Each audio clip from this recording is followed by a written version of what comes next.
in front of Soph, between Paran, Terful Laban, Hezroth, and Tizhab.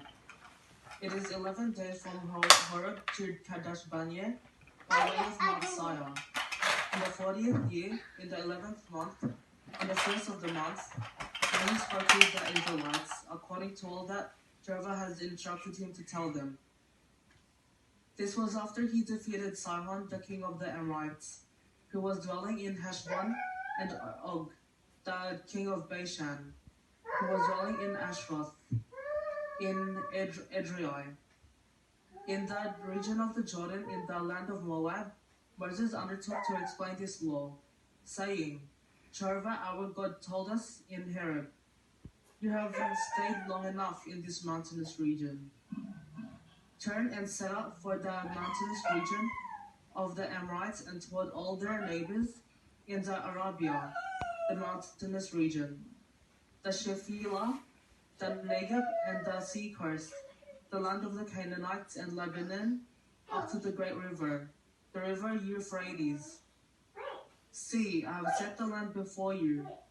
Go in and take possession of the land, about which Jehovah swore to your fathers, to Abraham, Isaac, and Jacob, to give it to them and their offspring after them.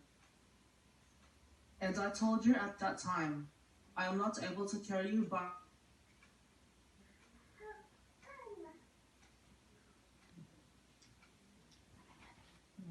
myself. Jehovah your God has multiplied. May Jehovah, the God of your forefathers, multiply you 1,000 times as many as you are, and may he bless you just as he has promised you.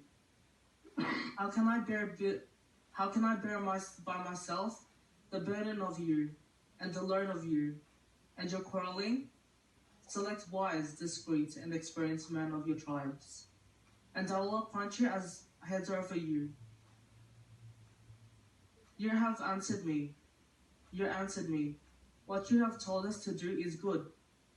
So I took the heads over your tribes, wise and experienced men, and appointed them as heads over you, chiefs of thousands, chiefs of hundreds, chiefs of 50s, chiefs of tens, and officers of your tribes. At that time I instructed your judges. When you hear a case between your brothers, you are to judge with righteousness between a man and his brother or a foreign resident. You must not be partial in judgment. You should hear the small one the same as the great one. You must not be intimidated by man, for the judgment belongs to God. And if a case is too difficult for you, you should present it to me, and I will hear it. At that time I instructed you regarding all the things that you should do.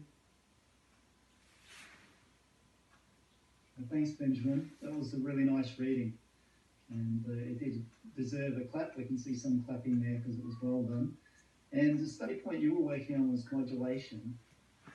That particular reading was a difficult one in some ways, because there were some hard words, but it was also a good opportunity to use that quality of modulation too.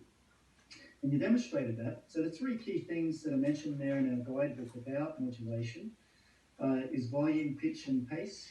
And we definitely saw that with the way that you read those verses. In particular, there were scriptures that you read, or verses that you read, where you really slowed down to emphasize certain points.